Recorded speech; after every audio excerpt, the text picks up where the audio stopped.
Hello, everyone. Just a few moments early, so just going to sit here for a moment and just wait for those people to attend.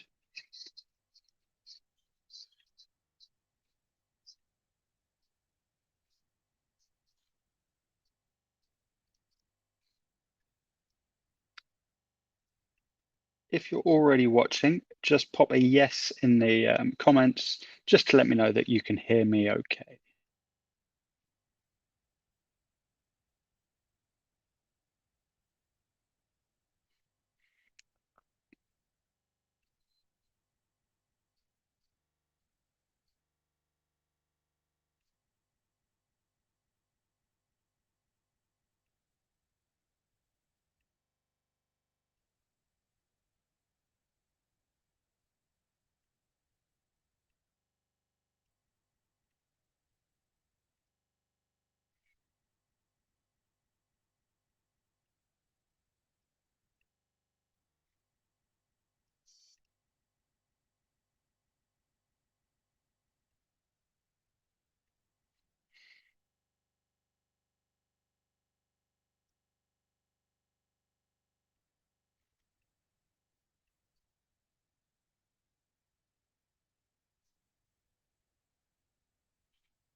Okay, so just looking at the time, we've just gone past midday, just waiting to see how we're doing in terms of attendees.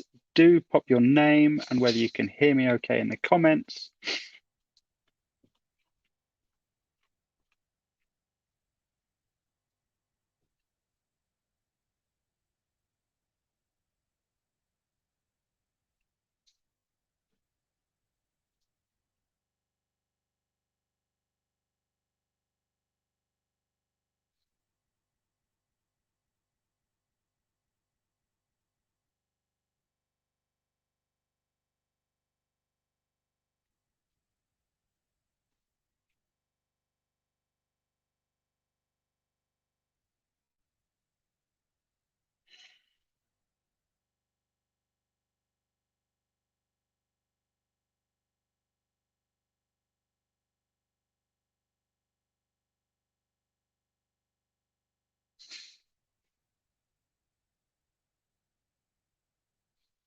Okay, given the schedule that we've got today, and I'm due elsewhere at bang on past, I'm going to make a start. I know there may be people joining us later, but do drop any comments and questions that you have into the comment box. I'll take moments every now and again just to catch up and make sure that I'm answering the most required parts of the knowledge. So we're going to start this overview by looking at the sign-in process, going through creating your classes as a teacher, looking at the content and the courses, then looking through how you can use those to make assignments, and then reporting. We'll then look at the student profiles and the student engagement elements and respond to questions. So let us share the screen. So when you navigate to Seneca Learning, be it from your favorite search engine or your app bar, what you'll see is that we have our options for an email sign-in, or ideally what you want to be doing across your organization is looking to streamline that with a single sign-on. So we can be looking at using your Google or your Microsoft, so Google Classroom, Microsoft Teams, to be able to direct staff and pupils alike for a simple single sign-on. Once you have signed in, what you'll see is your dashboard. So as you can see here, I'm Mr. Clark Smith. I've created one class, and I can see from this drop down here the difference between active classes and archived classes. I will come back to archived classes in a moment. To start a new class, just click on the nice big plus sign, and I'm going to put test class 1. Create a class. As simple as that. Now we are through that navigation for creating classes, courses, and then assigning content. So my next step is to add courses. So what you'll see, and it can become slightly overwhelming initially as across our free and premium, as you can see, we've got well over 1,000 courses there. So what we can do is look to refine that further. So we're looking at age groups. So I'm going to just stay to the top of the bar there. We're going to look at GCSE content, and we are going to look at GCSE French material here, just as an example today. You'll see, of course, that what we do is we operate across all major exam boards, so that's UK International Baccalaureate as well. And these courses are defined and created by leading examiners and content creators within those particular specialisms and exam boards. So you can be guaranteed that these are up to date and relevant to the latest curriculum requirements. I'm going to choose the AQA GCSE, and I'm adding that as a course. So you can see in my courses, I have the French AQA. I can preview the course. So I can look through at all those chapters and units within the course. Go back to my overview, and now I can explore and assign content. So here we have the full run through of those 7 units that pupils would be expected to flow through for their AQA GCSE. Now I'm going to open up identity and culture, and you can see we've got 9 subsections here. And if we're looking at assigning these as an initial homework unit, what you'll see is as soon as you're assigning or deselecting these units, the total time expected for pupil completion will be represented at the top. Now, before you progress to assign, what you can do as class teacher or head of department, you can check that flow of learning for the children. So just to go back through that again, I'm looking at clicking on that hyperlink to the preview, and this is the entire unit content. Can you hear me? I can. Yeah, we can't see your screen. It's not sharing at the moment. I think you might have. Did it drop out, or have we just had it? Maybe just haven't seen the screen. So that, oh, now, yes, now it's showing. Fantastic. Many thanks for the callback okay, to reality there. Super stuff. So listen, apologies, guys. I'm going to just take that right back to the beginning. I know I don't want to over-labor the points that I've made, but just to give you that visual walkthrough, we've signed in with our single sign-on. This is my teacher dashboard. I've got multiple classes here. I mentioned that you can flick between active and archived classes through this left-hand drop-down nav here. I'll come back to talk about archived classes later. My test class, we had assigned the courses. So I can do that through add courses. I've already got a course added. You can see that by clicking on my course. And this was that AQA GCSE course that I discussed. You can preview the course by clicking on the main button here. But I'm going to go back and just review what I was saying about adding assignments. So having clicked create an assignment, I'm brought up with that entire course content, those 7 modules for the AQA French. I'm going to assign these as homework. I've opened up the entire list, but I can then deselect and choose only the relevant chapters that I want. So we're just returning to school after the holidays. I'm going to assign my class a 20-minute session. Up here at the top, this is the estimated time for completion. And I'm going to take my pupils through just these 4 initial units. Now, to ensure that I'm actually assigning the right sort of content, as a teacher, you can click on that for a full preview of the unit content. And as you can see, this will show you the formats that we at Seneca use for embedding the core material through these sliders and the nature of the questions that we have.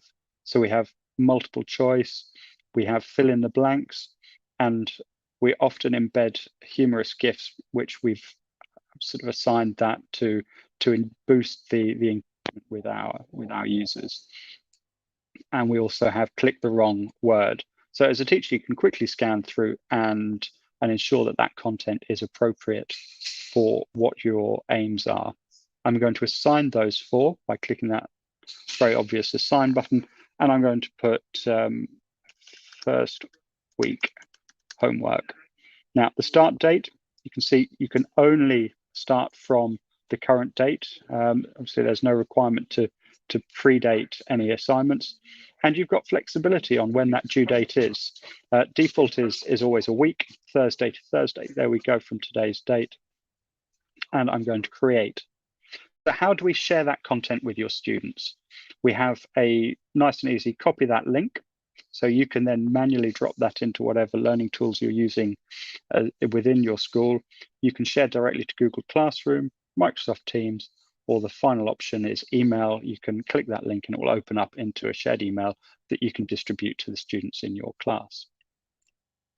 So now I've done that, I can come back to my overview. I've got my assignment. Now, of course, nothing's going to get done unless you have pupils who are going to be responding to your work. So as a free user, you would be looking to add your students.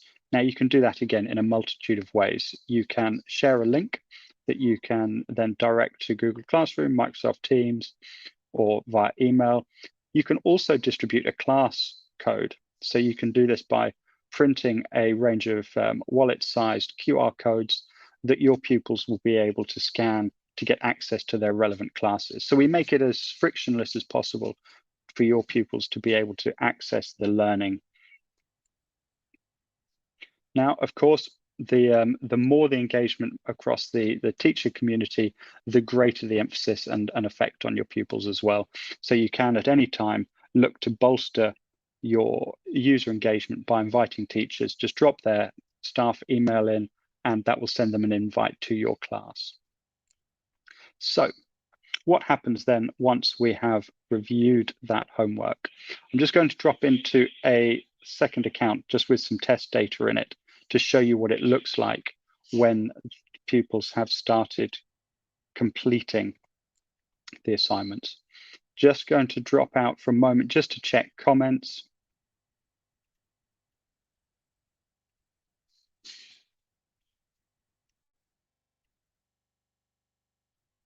Fantastic. Of course, at any time, do just drop any questions through that you have.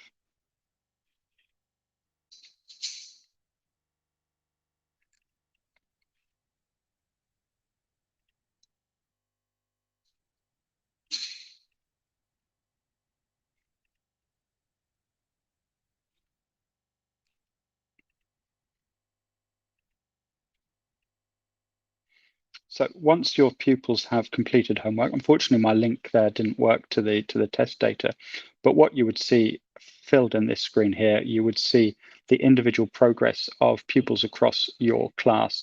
And what that report can be filtered down to show is their best scores, their worst scores, the average score.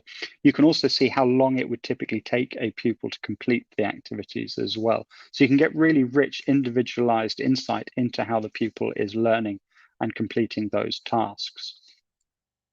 I'm going to jump across to the student platform now just to show you what it would look like as a pupil to complete activities. So I'm going to just follow that through again. I'm going to take that GCSE French unit.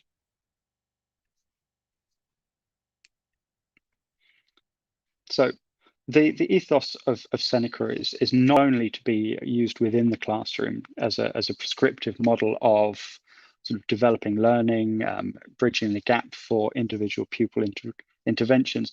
It is also a means of autonomous learning. So what you'll see is that once your children, your pupils have accessed their classroom, they will have access to the full content of Seneca so that they can learn to their own discretion as well. So they can fully explore the rich content that we have available.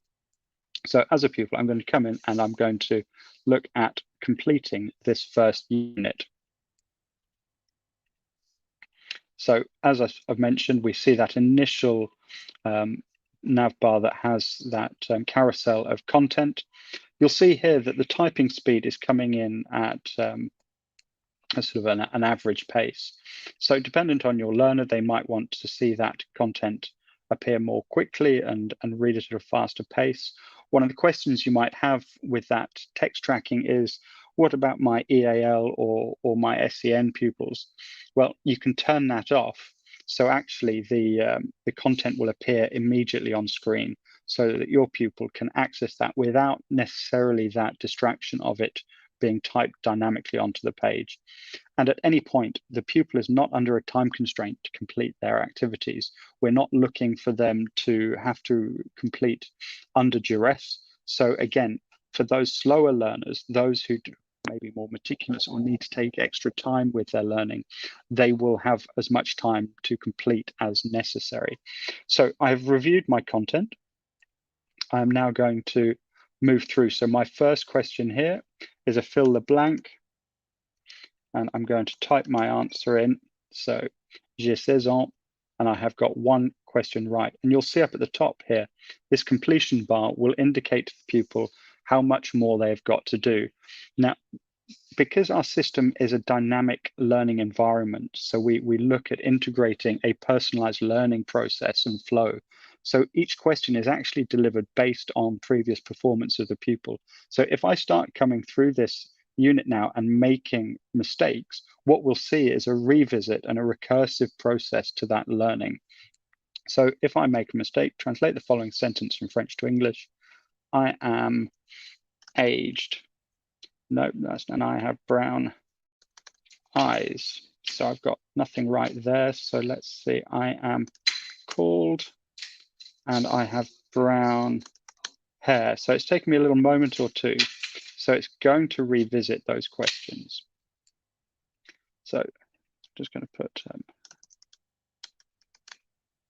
maybe that's there, and j'ai 16 ans. So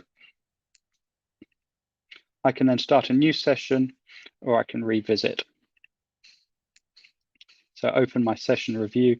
And what I've done here, I have uncovered a means of saving that memory. So what we do is we allow, as part of the gamification, pupils can choose stickers, global stickers, to store within their memory palace. And again, here, I'm not sure whether this was quite large on Facebook about a decade ago. You can then start to identify where regions of the planet are and gain extra points within our global leaderboard. So as a pupil, I can move through individual sections or I can respond to the homework as it is set to me. And this is my pupil home, my memory palace. You can see to unlock the memory palace, I do have to go through initial steps to show my engagement. And I can see that I've done 2 minutes of learning. I've answered just 4 questions and I have a knowledge score of 580. I've unlocked 1 sticker and I can see the global leaderboard. So I can choose, again, we're not looking to publicize the identity of your pupils. So I will choose a randomly created name. So I can come in here as Chief Trumpet, or I can change that. Oh, Ignorant Lung. Let's see. So I can do that. And I have a ranking across all current users of the Seneca platform. So let's just come back. We've come back to the teacher profile now. So just to be clear, I've come back and I'm looking at my teacher home. Now, we're coming into a new year. It might be that you're new to Seneca, so you're following those initial steps to create classes and assignments. But what if you are returning from the summer break and you've got a new cohort of pupils in? You don't want to get rid of that data because it may well be that SLT will be looking for deep dives into particular pupils or class progress year on year. So what you can do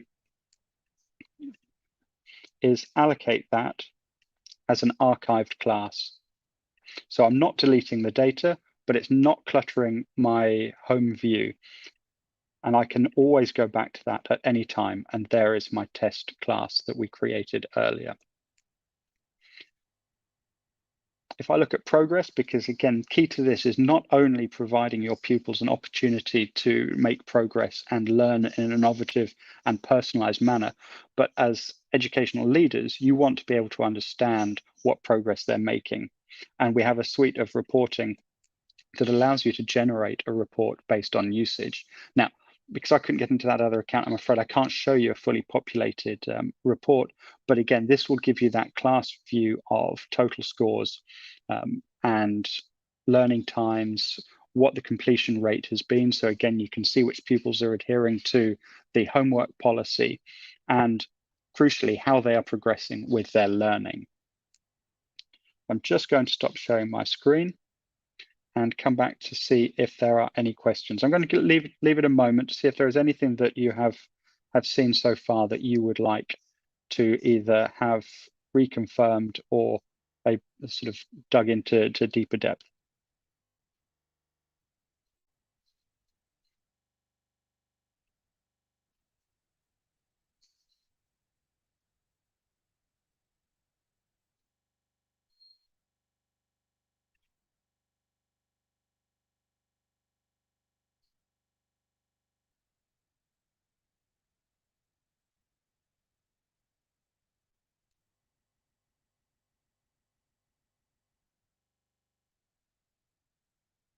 Okay, so without any questions, I'm going to leave it there for today. Hopefully that's given you an insight into how to approach your use of Seneca Learning and how to assign activities and homework.